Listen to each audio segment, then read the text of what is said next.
All right, guys, I've been waiting all day to do this. I've had the most annoying day. I'm sure I'll tell you about it as I keep talking. But anyway, welcome to Me Reading Stuff. I'm Robin.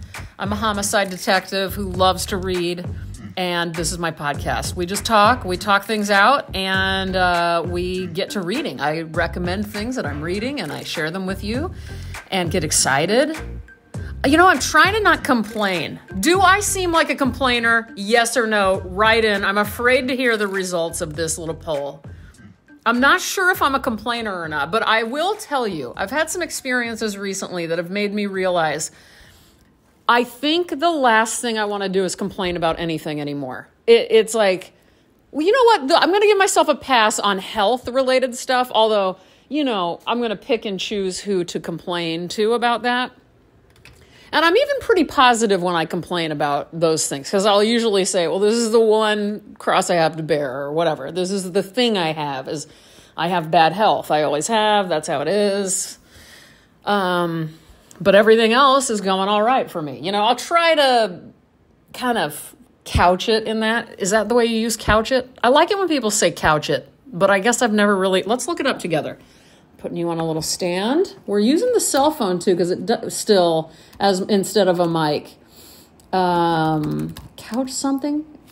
I thought couch something meant to express something in carefully chosen or deceptive words. He tended to couch his explanations in arcane vocabulary. She couched her words in an overly polite manner. See also couch. Meaning the furniture. Okay. Well, I don't know if that's exactly what I was doing, but I will tell you it's a goal. It's just something to think about.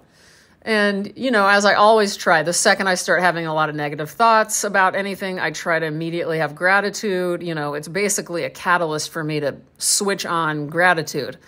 Obviously, this has been a rough week. My heart goes out to Texas, one of my home states, and the San Antonio area. I'm just devastated. I mean, this week has been really hard on a lot of people for all sorts of various reasons, both those things here in America and also just in general. It feels like a crazy ass week. It just really does. And I've definitely had a crazy ass day. Actually, it's just been an annoying day, a really annoying day. But again, even those things that I could explain to you, that's me couching there instead of saying complain, but explain.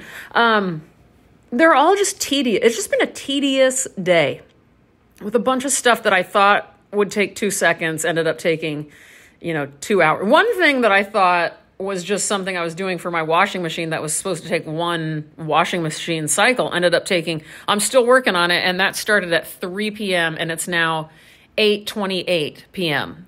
I even had to ask my mom, Mom, I had to call her and have a whole talk about this. I was just watching a YouTube video. I don't know where it went. Oh, I turned her off because she was annoying me so much, but I was trying to get help with this cleaning process about a washing machine. And there was this woman who was trying to tell you how to do it, but her arms were crossed, really sassily and annoyingly. She was just here's how you do it. And it's the last thing I needed. So thank God for my mom, who was just, empathetic and understood. Basically, again, it's a luxury problem. I have a washing machine, so, wah. But honestly, I don't even want to get into what's going on with it. It's just, it's so disgusting. And I mean, honestly, it's been one of the most disgusting afternoons I've ever had. All right, I'm going to hit pause. I'll be right back. Hi, guys. I'm in the middle of doing laundry, working, and searching for, when I was in Soap Digest magazine, I've lost my copy and I was going to frame it. And now I'm so super pissed at myself. I thought I have this drawer full of things to be framed in my flat file cabinet, and I don't know where it is. It's making me so sad. But anyway, I was going to tell you guys about a lunch thing that just happened to me that is so sweet.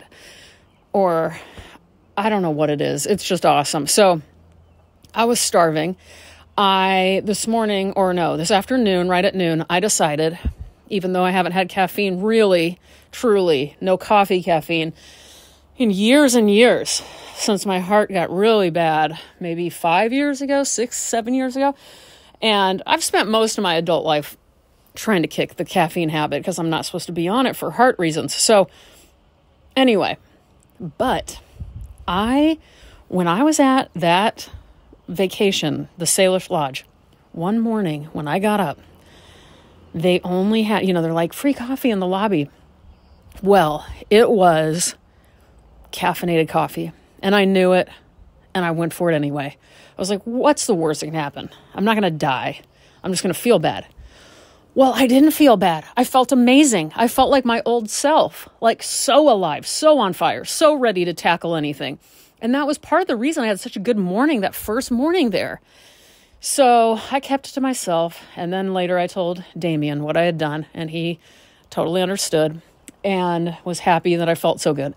Well, I've been thinking, maybe I can do this once a week. So today I was really, really like dragging my heels on everything I had to do. I was trying so hard, but I have autoimmune conditions. I have brain fog. I'm exhausted 24/7.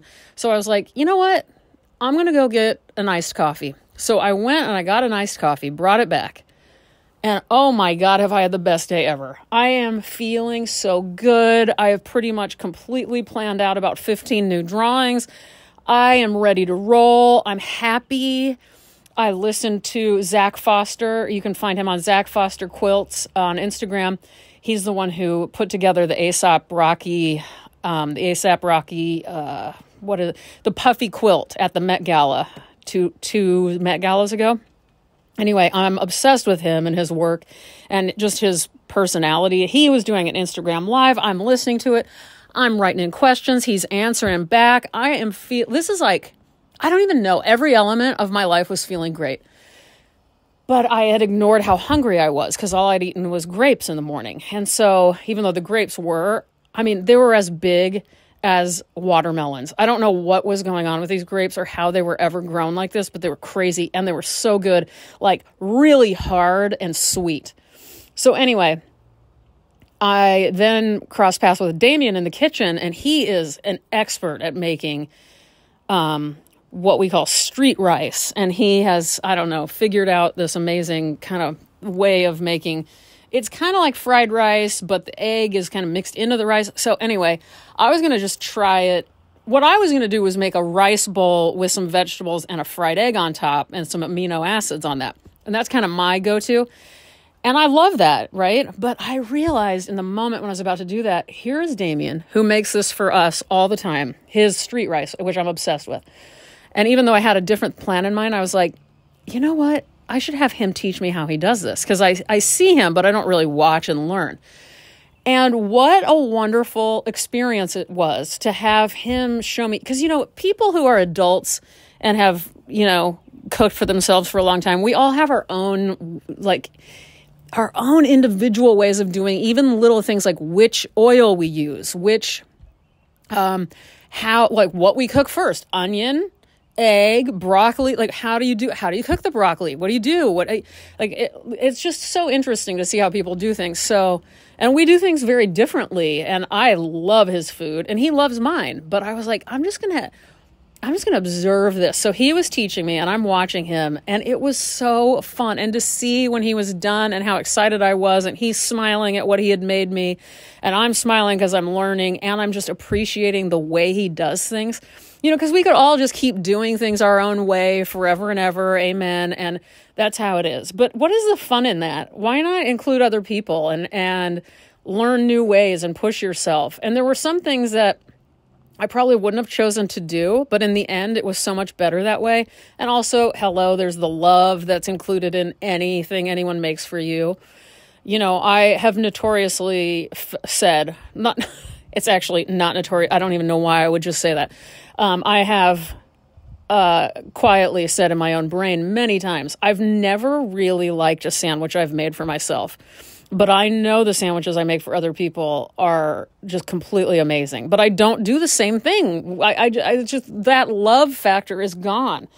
I do love myself, and I love making food for myself, but it's just not the same thing. Anyway, the point is, there was something in this lunch experience that I think was a a good lesson, especially for someone as stubborn and as me, and somebody who knows themselves so well and likes the way I do things. We all get more and more like that as we get older, which partly is great, and partly it can really limit you. So anyway, it was so sweet and so special. And then Damien wasn't hungry, but then when he saw how good the rice was, we ate it together as a little mini lunch break, and I couldn't have been happier. So now I'm going to go and figure out where in the world I put the Soap Digest magazine. I'm a big fan of this couple on the show named Adam and Sally. And they're like the bad boy, bad girl couple. And they're like against all odds. Nobody likes them, but they finally got together. And I think I told you guys I was dying for them to have sex for some reason, like obsessed about it. And they finally did, and they do a lot. And so we're all happy about that. And anyway, so I believe, one of the first ones to think that they would be a great couple. So I wrote in long before they were even in scenes together, I think. Or maybe they had just been in one scene together, and it was sort of a vague exchange anyway. And I wrote into Soap Opera Digest that, hello, these guys have insane chemistry. Oh, yeah, they were all already together. Insane chemistry. Get him to drop his stupid ex-wife/girlfriend, who is so annoying. That's Chelsea, if anybody watches Young and the Restless. And get him with Sally. So anyway, it happened, and I'm so happy. And I got in the magazine, and now I'm going to go look for it. All right, I love you guys. Bye. Also, have I ever told you guys this Catholic tradition? When you lose something, you pray to St. Anthony, and he helps you find things. And the little fun prayer type calling out is, Tony, Tony, turn around. Something's lost and can't be found. So let's all say a collective Tony, Tony, turn around and see if I can find the Soap Opera Digest. Okay, so I'm listening as I'm collaging all of these snippets from the week together. And I did find my Soap Opera Digest magazine, which I believe I'll tell in the next snippet, which is going to be a little conversation I had with Damien on the way taking him to the airport this morning. But in the meantime, let's go ahead and do a reading. Now, I wanted to do, this is sort of an old me reading stuff strategy. I recall when I would have a good book around, a book of poems normally, and I didn't know which one I wanted to read. I wanted to read them all. It was always fun. And even when I knew there were some that weren't good, it was always fun to just grab the book, hang out with you guys, talk to you, and just flip the pages open to random pages and read from there. So I was sort of thinking we would do that with this new book. Came out last year, by the way. And it's I don't know if you say liver-right. I think liver-right book. I'll put a description. I'll put a link in the description for where you can find it. But thank God my friend Stephanie got me this book. Patricia Highsmith, Her Diary and Notebooks, 1941 to 1995. I've read Patricia Highsmith many times on here. I've talked about her many times. I always recommend her book, Animal Lovers, Book of Beastly Delights. And she's most known for the Thomas Ripley books and, what is it called, Murder on a Train, or whatever the one that ended up being the Hitchcock movie. Anyway, she is a big inspiration to me in a lot of different ways. I believe I just talked to you guys about the short documentary that I watched on the Criterion channel about her. But these were, oh, by the way, gotta give the editor, Anna von Planta, I don't know if I'm saying that name right, Anna von Planta, she edited the book, which was not easy to do. That was no easy feat, because this woman pretty much wrote every single day. And she explains in the intro just how they managed to do that without just ignoring things. So I had the best time with this book, and I'm just going to, so anyway, it is written, it is placed in the book in chronological order. You read from both her journal and also her, they kind of, how do I say this? It's all chronological, and they mash together both the journal entries and also entries from what are more like her writing notebook. So there's this there's a different tone occasionally. Like it switches back and forth between, I went out with Marcia and she's hot. And then all of a sudden it will be something that does definitely sound more like an attempt at starting a story or something. So anyway, that is the story on this book. I could go on and on and on, but I'd rather just read. So let's do this. Let's open up to a page. All right, here we go. We're on December 17th, 1941. Okay, this one only has 2 sentences. No, this is a good one to stop on. No man really likes a woman. He is either in love with her or she annoys him. Dang, Pat, as they call her in the introduction of the book. I always think that's funny to hear people call people their, famous people have their regular names, and it's just so funny to hear that. All right, let's pick another random page. Let's see. Okay, here we go. We have moved up to February 24th, 1948. Okay. Someone, it says blank, is not going to N.O., I learned today. And there was reason to believe that we 3, my mother, Jean, and I, would drive there together. Joan called me Monday night. She married Chaz on Sunday. I'm very happy to hear it! Exclamation point. Oh, here, let's do this one. February 24th, 1948. Comfort my heart. With gentle comfort, soft as a woman's breast, I should be clothed as an armor. Clothed as in armor. Oh, let's do this one too. I'm liking the looks of this. The 25th, 1948. Work at the bone, which is to say at the core of existence, life, after the rest is pared away. My difficulty is, what sort of person am I? Emotional, violent. These seem closer to my real nature than the refinements of Wolfe and James, for instance. Perhaps the refinements I notice are merely part of my screen from life. I kind of wish she would have said scream with an M. Don't you? She said screen like a screen door, but all right, let's skip ahead. All right. This is longer. Okay, here we go. This looks interesting. June 24th, 1951. Wolfe invited, it is not spelled like Virginia Woolf, by the way. This is, I don't know. Anyway, this is someone else. I guess the dates. When did Virginia Woolf die? I don't remember. Anyway, Wolfe invited Ursula and me to Ambach this weekend. I came on Friday with Alfred Nevin Dumont, the handsome young man, grandson of Lenbach, whom Wolfe knows. He is vaguely conceited. Showed me his home in Starnberg very modestly, though his air of success with women is to me not attractive, and I don't think to most women.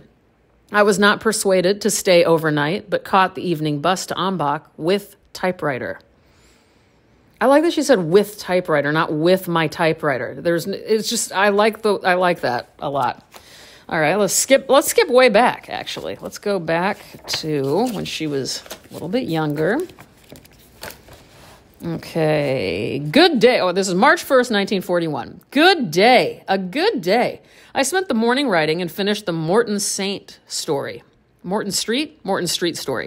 It's completely different now. They like it at school. I often think of Madeline. I wonder whether I can invite her to go riding on Thursday. Dude Ranch on 98th Street. Began Wolf Solent by John Copower. I don't know how to say these names. Powys? P-O-W-Y-S. The book, this is the only risk you take when you just read without planning. You just destroy things with your voice. The book belongs to Mary H. They have lots of books I'd like to borrow. Oh, how I would like to go to the country with Madeline. If she doesn't take me home on Monday, I'll be miserable. Lots of projects in my head. By the way, there are little X or plus marks, plus marks between most thoughts that she had. And she did that throughout her journals from all that I've read so far. Now, I haven't read, by the way, this book is enormous. Huge. It's very hard to even tackle on my desk right now while I read it to you guys. So, okay, let's do another one. All right, here we go. March 31st, 1941. Helen, sweet at school. Something's happening to her, she said. To me too, but I'm not as much of a dreamer. Our grades are going down. Hers the most. She's smoking, not eating, etc. It's me, I think. We very gently touched hands in Latham's class. It's so sweet and incredibly timid and modest. I was appointed the new editor-in-chief of Quarterly. Rita sent me African daisies. Balakian was defeated. Do I say Balakian? Balakian.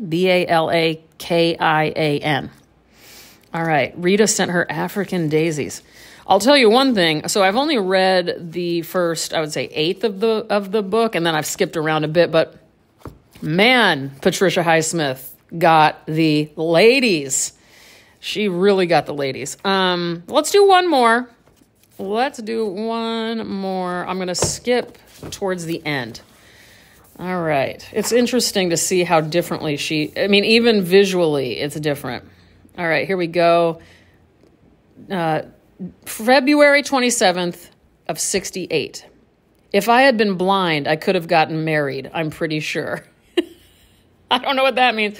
Here, the day before that. It takes 2 mirrors for the correct image of oneself. Now that's the truth. Madeline, she's still talking about Madeline in 1968.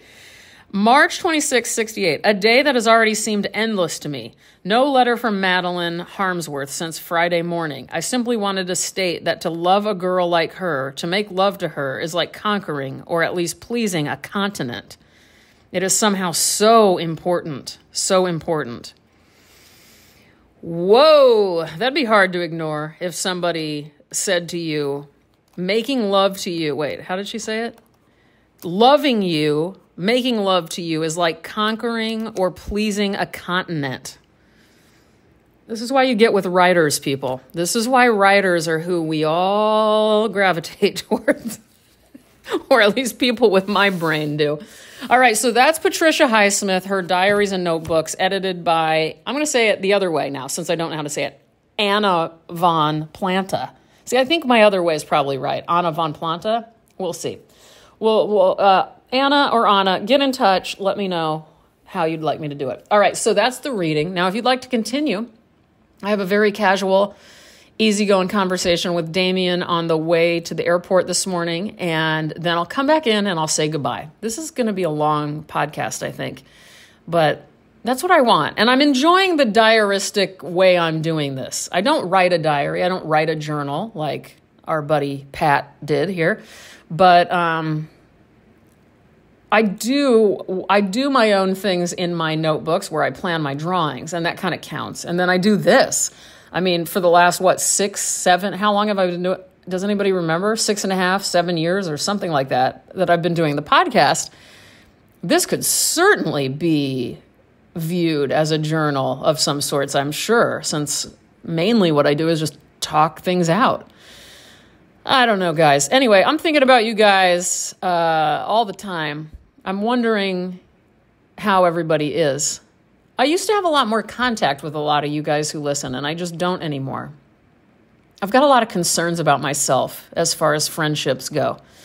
I'm starting to think that to include my ability to have successful friendships might actually be the other thing I don't have, along with I have horrible health.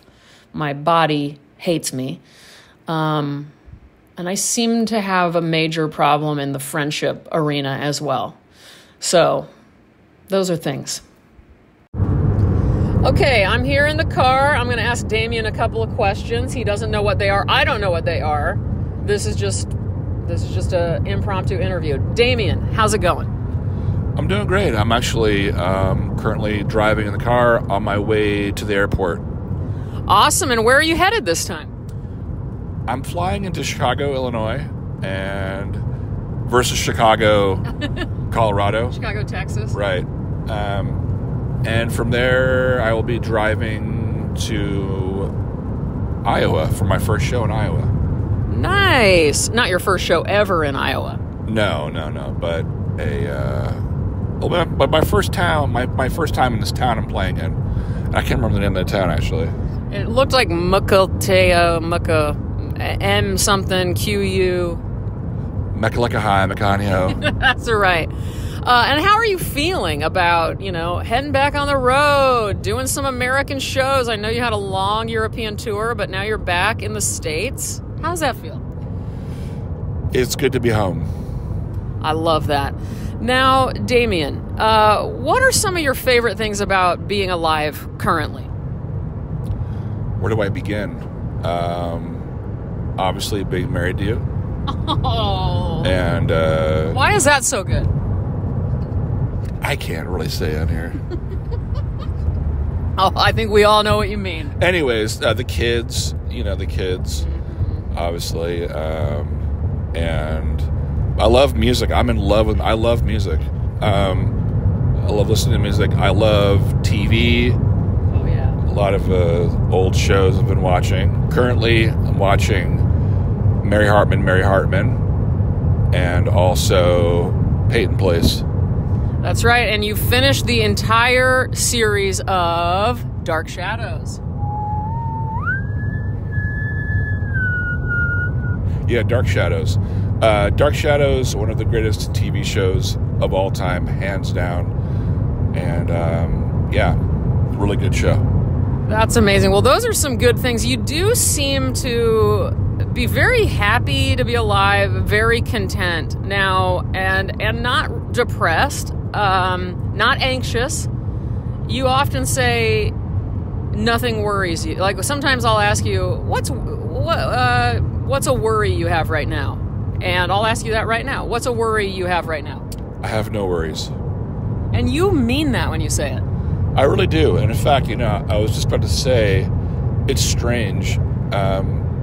The feelings that I have currently of both contentment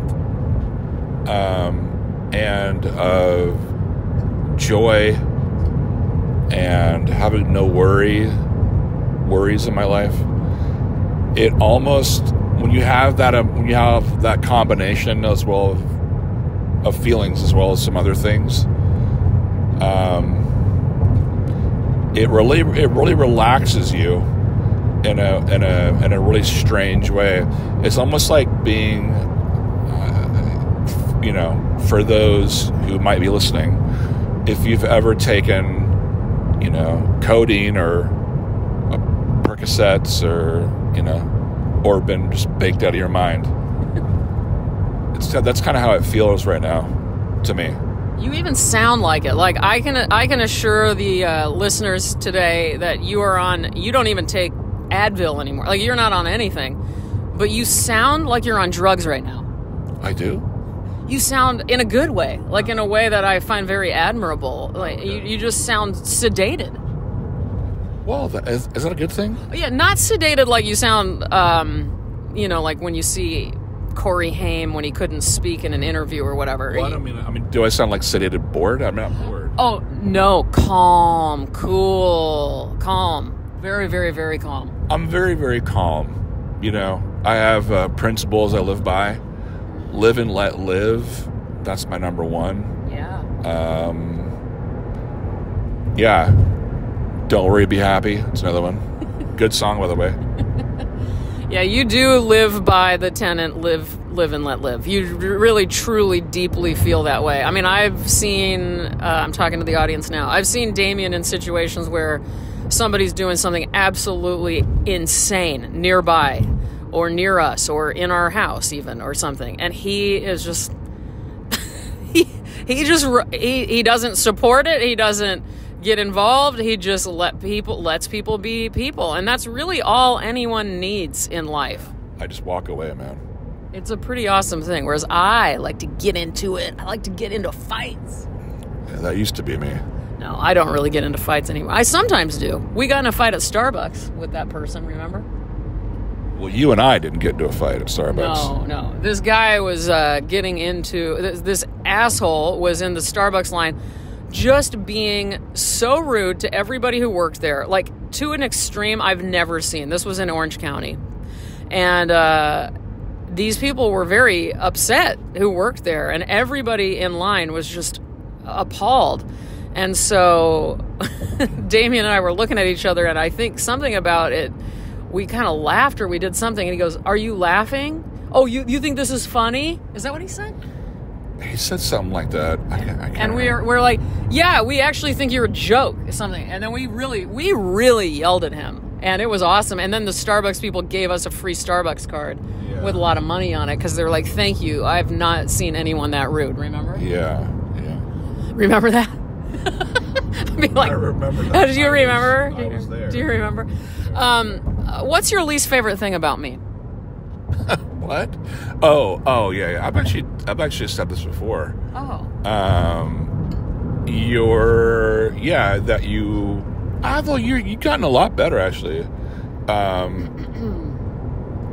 have no idea what you're about to say. Well, no, you tend to worry about things that don't need to be worried about. Yeah. Yeah. Okay. Yeah, you tend to worry about things that... remember the day, like, I'll give you an example of this. Remember, like, the Soap Digest thing that you couldn't find? Oh, God. Now, would you say... Let me ask you a question. Would you say you were near meltdown?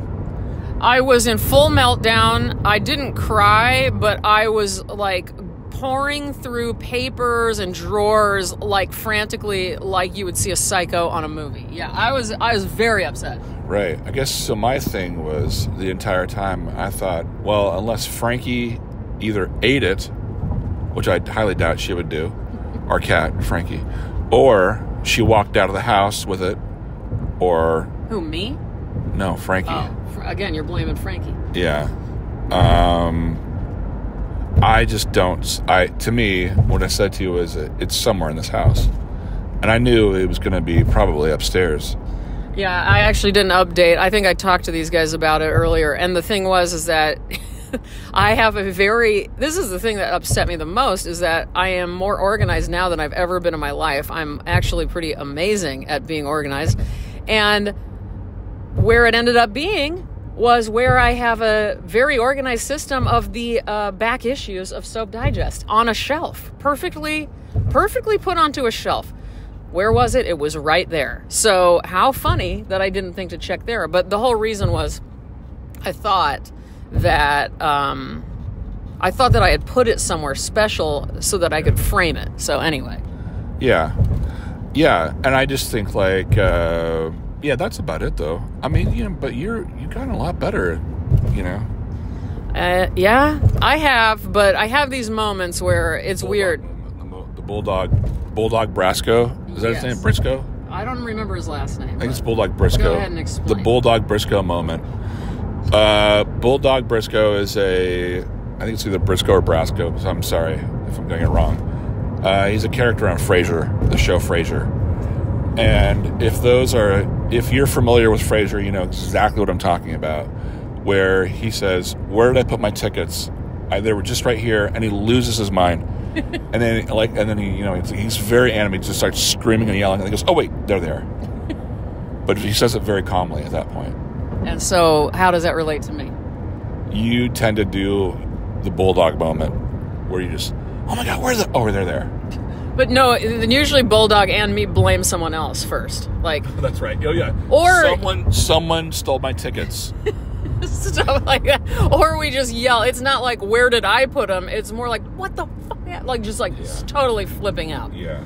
Yeah, I do. This is total BS. That's what he says. Yeah, I get very upset. And then, oh, no, never mind. Everything's fine. Well. Oh, here it is. What do you think about frozen vegetables? Oh, man, I love frozen vegetables. I will go to the mat with anybody who'd like to argue with me regarding fresh veggies versus frozen veggies.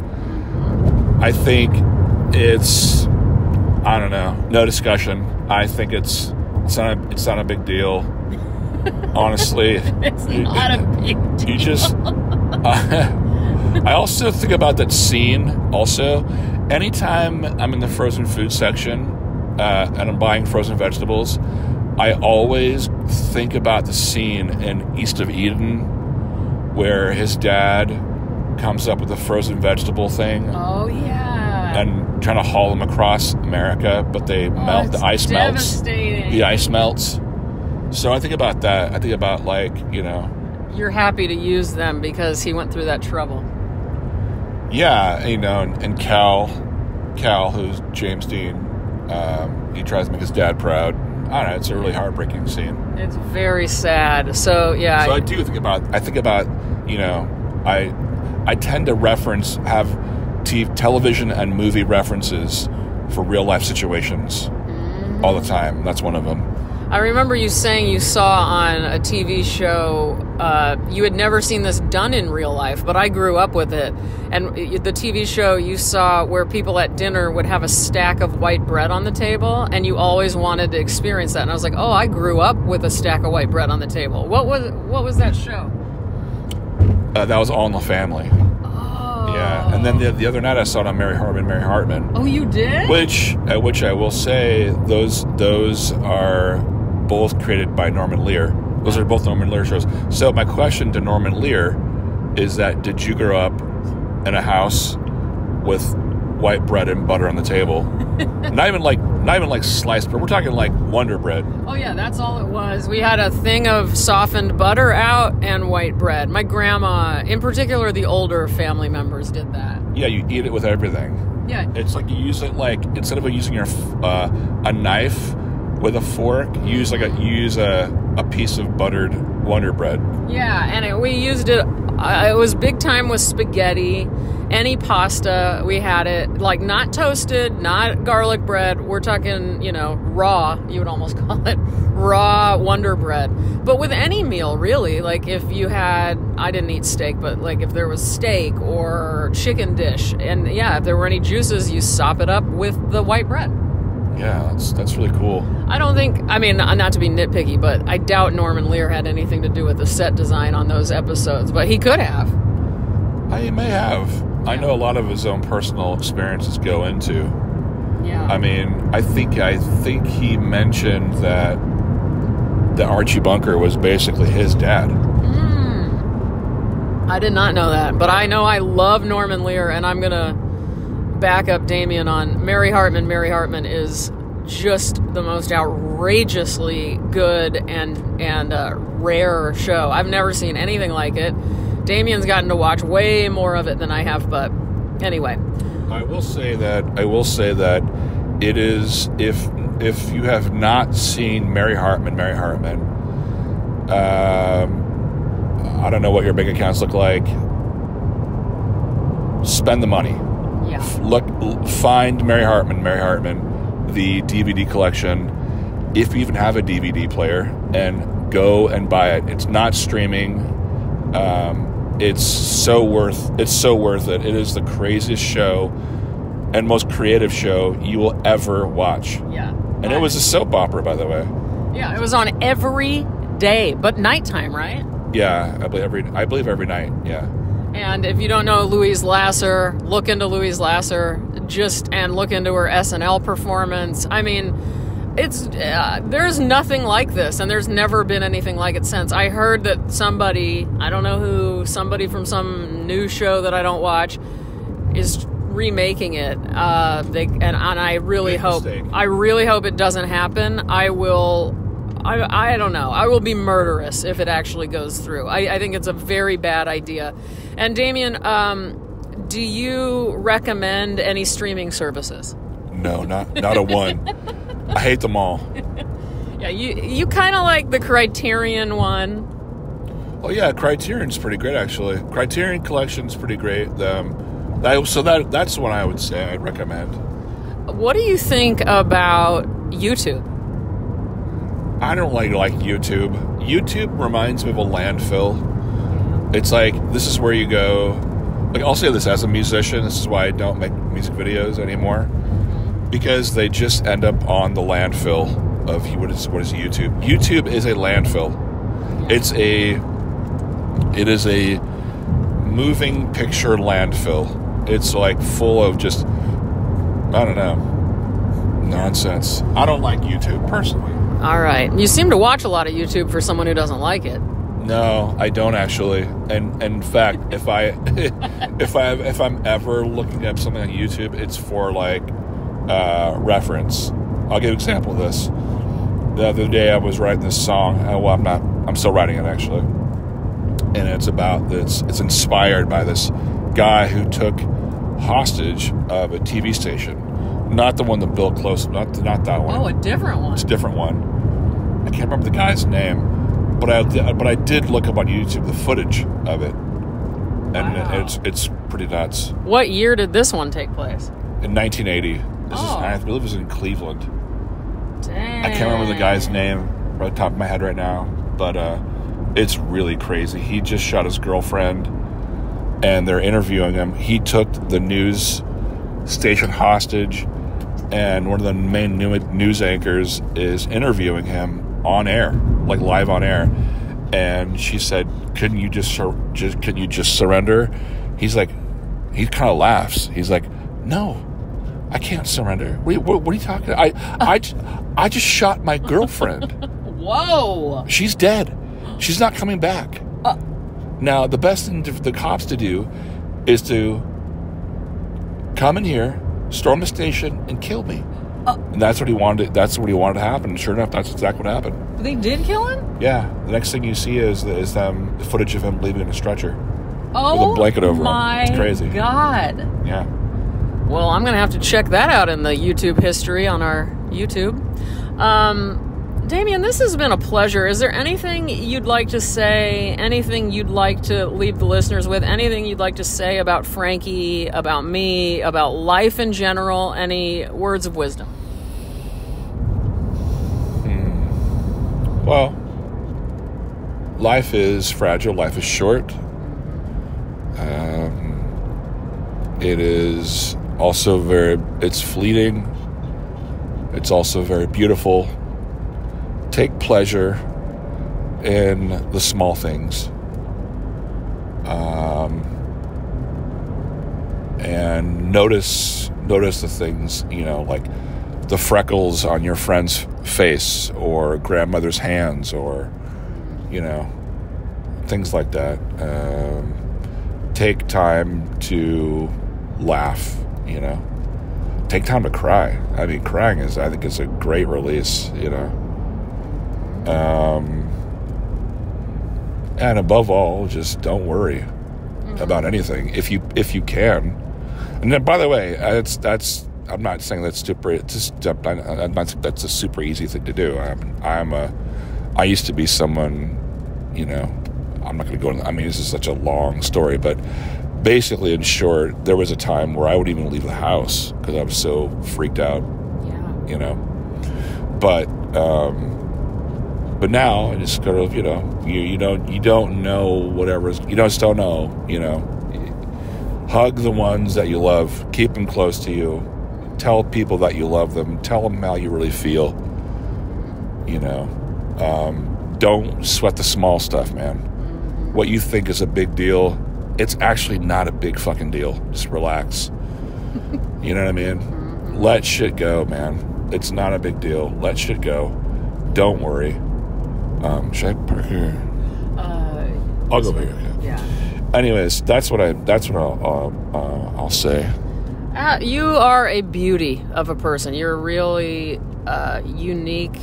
You have a unique perspective, and I know you've come a long way. I know you never could have imagined you would be saying things like that. No, but and if there's anybody listening to this, if you are listening to this, and you disagree with me, that's okay too. I don't need to hear from you. Don't email him. I don't really care what you think. I really don't care. That's part of why you feel this way, because you truly don't care. I really don't care.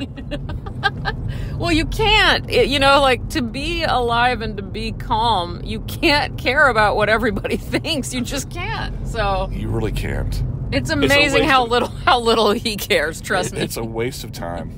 It's very inspiring. Care about those you love. Care about the people around you. You care. Be concerned and love the community that you're in of people. Say hello to your neighbor. Aww. Do great things. Do loving things. Practice the act of loving as you are living. And, other than that, who fucking cares? And we have arrived. We're pulling in the airport. All right, you guys. We'll talk to you later. Thank you, Damien. You're very welcome. I love you guys. I love you. We love you. Well, I love you. And I love you. I love you. Oh, bye. I love you too. We all love each other. That was nice to hear, wasn't it? That was a nice interlude.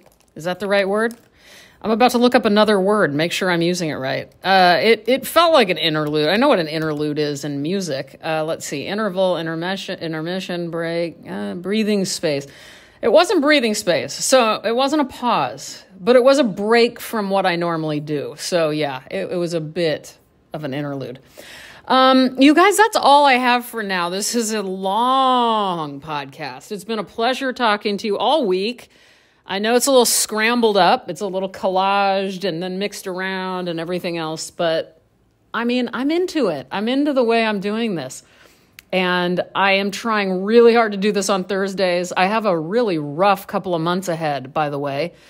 So, and then after that, I'm soon to have a calmer life. And I'll tell you all about that as we get closer. But for now, I don't want to think about it too much. Oh, I did come up with this new thing, though. At the end of the day, ew, there's something disgusting on my pant leg. I don't even know what this is, you guys, but I am just so grossed out right now. Oh my God, I'm looking under this table. Again, it's because of this whole washing machine fiasco, I think. Maybe I was, oh my God. Anyway, so my new thing is I'm working in, now that I'm all into vacations and I want to take vacations for the first time in my life, I now decided that every day at the end of the day after working hard, I'm going to call the end of the night vacation. It's basically like mini vacation. So that's the new plan, which I think seems very fun. So after I post this podcast, I'm actually going to take a vacation and eat some Coffee Toffee Crunch ice cream. So get excited for me. And that's it. I'm going to end this with a little question corner. But before I do, I want to remind you guys that you can check out my current show that's up in New York City at Susan Inglett Gallery. That is a show called American Animals, and it is my first large-scale drawing on canvas that I'm very excited about. I think this is one of my best shows I've ever had, if not the best show I've ever had. And I feel like people are responding to it. A lot of times you put shows out there in the world and nobody seems to care, but this didn't seem to be like that. And so I'm very appreciative. I'm very, very, very appreciative. So thank you to anybody who's communicated with me about it or gone to the show or supported it in any way. It means the world to me. And again, everything I've talked about will be linked in the description, so you can find how you can see my show or see the online catalog or the online viewing room. You can also see where you can find Patricia Highsmith's Diaries and Notebooks. And here are some questions to kind of close this out. Question corner. And by the way, thank you for your perfect day responses from last week. That was really nice to read about perfect days. I love that. If you haven't responded, feel free. Email in at mereadingstuff@icloud.com. All right. Question number 1. Are you stubborn? Question mark. Yes or no? Question number 2. On a scale of 1 to 10, how happy are you with your life? 10 being most happy. 0, or no, 1. You can give it a 0 if you want. You can even go negative if you want. I hope to God you don't have to go negative. And if you want to go above a 10, I mean, God bless you. So anyway, 1 to 10, how happy are you with your life? Me, myself, I am stubborn. And I am I would say, 9, to be honest with you. I'm at a 9. And again, it's that health and friendship. Those are the parts that are making me not a 10. What is your favorite breakfast? Almost like what is your perfect day, but like name for me your perfect breakfast. Mine has something to do with an English muffin and fruit and coffee. On a scale of 1 to 10. Okay, as I'm editing this, I can see you can't hear what happened there. So I'm going to turn the outro music off and let you hear what happened. On a scale of 1 to 10, you would think I planned that, but I didn't. That was Frankie, everybody. Frankie, my amazingly demanding cat. I can't think of another one, thanks to Frankie. She just interrupted my flow. I was on a roll here. On a scale of 1 to 10, how much do you like Frankie? I'm going to go with a 2,000. You guys have a great rest of your week. Happy Friday or Thursday, whatever the hell, whenever you're listening to this. And I will talk to you next Thursday. Thanks for listening. Goodbye.